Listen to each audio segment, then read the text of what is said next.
folks, just another glorious week. The portfolio hits all-time highs as we are currently sitting at $220,000, excluding any of my cash positions here. So by no means complaining, but I did take some of that juicy profit today off Tesla stock that hit all-time highs. But you're gonna have to stick to the end of the video to see how much Tesla I actually sold and what I plan on doing with that cash. But today, I want to look at my portfolio through the lens of trackyourdividends.com because believe this or not, I actually offered to buy their website. I love the product they put together here, and they wouldn't sell it to me, so I guess if you can't beat them, join them. They gave me an affiliate link, even though there is a free version of it. This is one of the best dividend portfolio trackers on the internet. But in the clarity of my transparency, as always, hit that like button and let's jump right into this.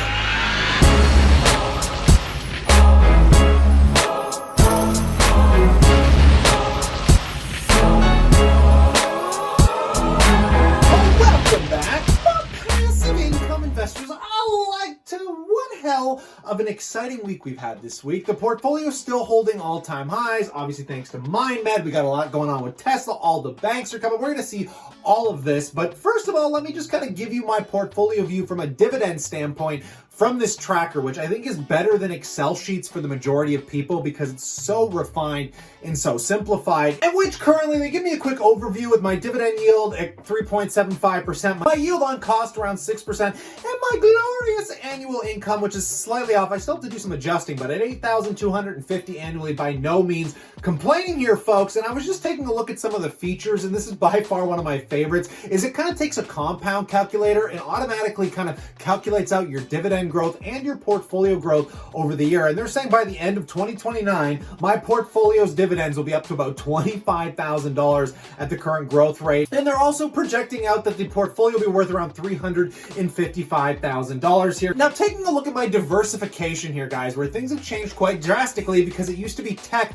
that was one of my larger weightings in the portfolio, but real estate has quickly catched up now that RioCan has rebounded. And right next to tech, they're making a 15.32%. And there's some discrepancies here because it says the lowest weighting sector is an ETF, but it isn't actually an ETF. I found out that this tracker for some reason thinks British American Tobacco is an ETF, but other than that, it's extremely accurate overall. And just taking a look, one of my favorite features, I'm going to try this out. If you're a big dividend person, like you're ready to tap into your dividends today, guys, aside from it projecting out your future dividends, it'll actually give you alerts. You can check these little boxes here and they'll send you emails when the dividends are declared, and then as soon as they're paid out, you'll get an email notification as well. So this is something that I really want to try out. Now, one of my favorite things by far, putting all the portfolio stuff aside, guys, is basically if you are just looking at dividend stocks, they give you a stock analysis tool that will just basically pit dividend stocks against other dividend stocks. And I threw Kimberly-Clark in here, and it shows your price to earnings for Kimberly-Clark around 20.6,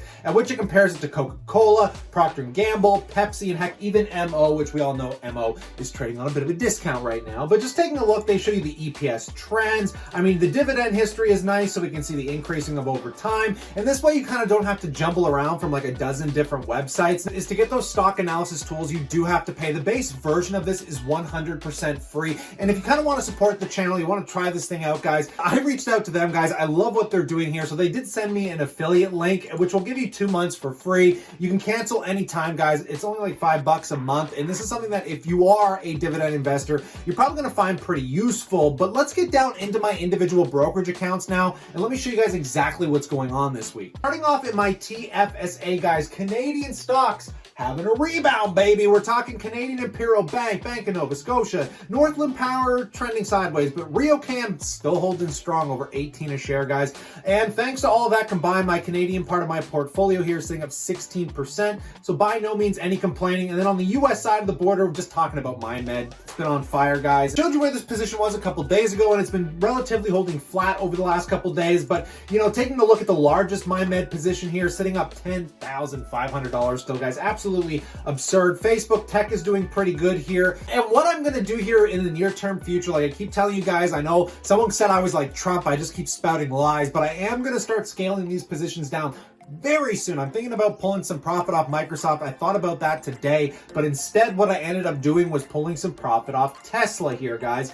Tesla went to the absolute moon and back. It's continuing to go to Mars. And basically, I told you guys, if you've been OG to the channel, that Essentially, I keep weighting my Tesla position to around $10,000, and every time it goes up 20%, and it goes from a 10K position to a 12K position, I've been pulling profits off pretty aggressively, which I did today. I sold 3 shares, profiting about 1,800 US, or the equivalent of 2,300 CAD. And just taking a look, guys, I think it was a better position. I'm going to hold Tesla forever. I'm not going to sell all of it out. Now, you can rebuttal me on this, but I kind of recognize that the EV sector might be in a bit of a bubble. I mean, you could talk about NIO, Nickel, all these companies, including Tesla, I think could drop 50% in value and still technically be overvalued as a company. So I'm going to continue using them as growth drivers, essentially pulling that capital out and readversing it into dividend stocks, which is what this capital is going to get used for in due time. But for right now, we're just letting it sit in cash over the weekend. Now, finally, taking a look at my Dream Team account. This is what I'm calling this because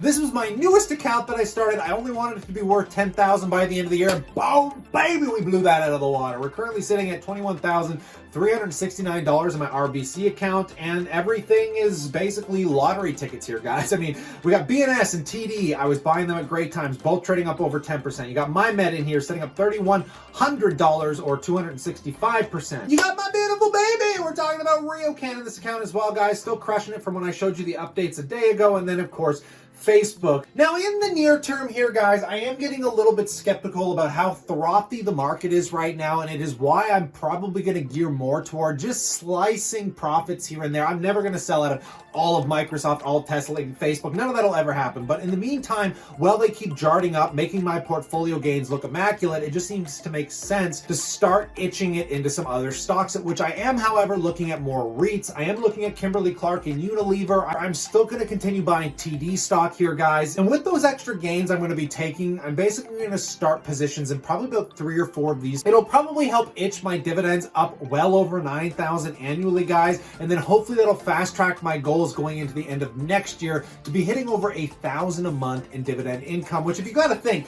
if I'm already getting almost 10K in dividends and I just reinvest that at 5%, there's an extra 500 a year in dividends. Now, let's say I match that, another 10,000 for my working capital, that'll be another $500 at 5% annually. Combined, that's another $1,000 plus some growth stocks and a lot of other stuff mixed in here, guys. It's going to be a fight, but I hope you're going to stick around and see if I can truly get to 1,000 a month in dividend income by the end of next year. But if you guys enjoyed this, again, you want to help the channel out, I highly suggest check out trackyourdividends.com. Really useful stuff, but have a wonderful weekend. Stay cool, stay awesome, and I'll catch you tomorrow.